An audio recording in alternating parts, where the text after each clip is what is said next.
Hi friends, welcome back to our YouTube channel. ఎలా ఉన్నారు? అందరూ బాగున్నారా? మేమైతే చాలా బాగున్నాము. అదేంటి మంజు అసలు ఇంట్రడక్షన్ వీడియో చెప్పకుండానే ఏమో ప్రిపేర్ చేస్తుందని అయితే అనుకుంటున్నారా? అవును, కొంచెం మతిమరుపు వల్ల నేను ఇంట్రడక్షన్ కూడా చెప్పడం మర్చిపోయాను ఉగాది పండుగ రోజు.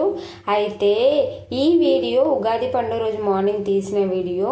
షార్ట్కి మాత్రము ఇంట్రడక్షన్ చెప్పాను, కానీ వీడియోకి ఇంట్రడక్షన్ చెప్పుకోవడం మర్చిపోయాను అనమాట. ఏంటో నా మతిమరుపు ఇంకా ఎక్కువైపోతుంది. ప్లీజ్ ఫ్రెండ్స్, కొంచెం అర్థం చేసుకోండి నన్ను. ఫస్ట్ అయితే ఉగాది పచ్చడి మా తెలంగాణ స్టైల్లో నేను ఎలా ప్రిపేర్ చేస్తానో మీకైతే షార్ట్ లో చూపించాను కదా. ఒకసారి చూడని వాళ్ళు ఎవరన్నా ఉంటే ప్లీజ్ నా ప్రీవియస్ వీడియోస్కి వెళ్ళి చూడండి. ఇంకా ఉగాది పచ్చడి కంప్లీట్ అయితే అయిపోయాక దేవునికి అయితే ఫస్ట్ నైవేద్యంగా పెట్టాక మేమందరం అయితే తాగేసిన కాసేపటికి ఇంకా భక్షాలను అయితే ప్రిపేర్ అయితే చేస్తున్నాను. 1/2 కేజీ శనగపిండి, 1/2 కేజీ మైదాపిండి అయితే తీసుకొని ఫస్ట్ అయితే శనగపప్పును అయితే ఉడికించుకున్నాను. తర్వాత మైదాపిండిలో కొంచెం వేడి వాటర్ వేసి ఆయిల్ వేసి బాగా కలుపుకొని ఒక 1/2 అవర్ అయితే పక్కన ఉంచుకున్నాక మెత్తగా నానినాక చూడండి ఇలా ఉండలైతే కట్టుకోవాలన్నమాట. నేను చాలా అయితే ఏం చేయలేదు, నేను ఎనీ టైం అయితే చేస్తూనే ఉంటాను భక్షాలు అంటే మా పిల్లలకు చాలా ఇష్టం అన్నమాట. 10 డేస్కు ఒకసారి అయితే చేస్తూనే ఉంటాను. రీసెంట్గానే ఒక 15 డేస్ కింద అయితే చేశాను, ఇంకొక 8 డేస్ కింద చేశాను. అట్లా చేస్తూనే ఉంటాను అనమాట. అందుకే బోర్ వచ్చేసింది భక్షాలంటే. ఇంకా ఉగాదికి ఖచ్చితంగా చేసుకోవాల్సిందే భక్షాలు. బోర్ వచ్చినా బోర్ రాకపోయినా కూడా చేసుకోవాలన్నమాట. అది మన సాంప్రదాయము. ఉగాది అంటేనే మెయిన్గా భక్షాలు మెయిన్గా కావాల్సింది. ఇక్కడ సిటీలో అయితే బొబ్బట్లు అంటున్నారు, మన తెలంగాణ సైడ్ మాత్రమే భక్షాలు అయితే అంటాము. ఇంకా మొత్తానికైతే నేను ఇలా అయితే ప్రిపేర్ అయితే చేసేసుకున్నాను.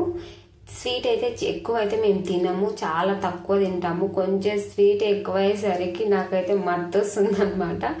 ఎందుకో ఏమో స్వీట్ అయితే అసలు మేము మా ఇంట్లో నేనైనా మా పిల్లలైనా అసలు ఎక్కువైతే తినము.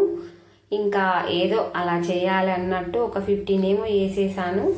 చేశాక నా పని అయితే కంప్లీట్ అయితే అయిపోయింది. ఇంకా కింద ఒక ఆయిల్ ప్యాకెట్ వేసి మధ్యలో మనం మైదాపిండిని వేసి తర్వాత మనం చేసుకున్న పూర్ణాన్ని, మిక్సీ పట్టుకున్న పూర్ణాన్ని అందులో పెట్టుకొని హోల్డ్ చేసుకొని దాని మీద ఆయిల్ ప్యాకెట్ వేసి ఇలా ప్రెస్ చేసుకోవడమే నేను చూపించిన విధంగా. అంతే, రాదు అన్న పని అయితే ఏం కాదు. ప్రతి ఒక్కరు నేర్చుకుంటే ఈజీ. ఫస్ట్లో నాకు కూడా రాకపోతుండే అనమాట.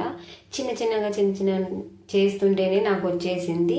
ఇంకా చూడండి ఇలా అయితే ప్రిపేర్ అయితే చేశాను.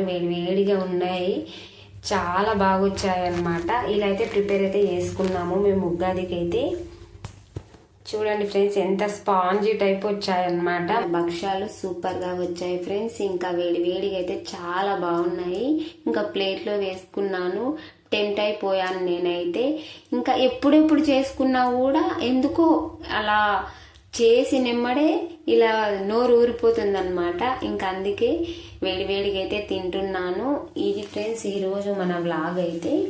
ఈ రోజు కాదు, సారీ, ఉగాది రోజు వ్లాగ్ అయితే. ప్లీజ్ నచ్చితే గనక లైక్ చేసి సబ్స్క్రైబ్ చేసుకొని నన్ను సపోర్ట్ చేయండి. బాయ్.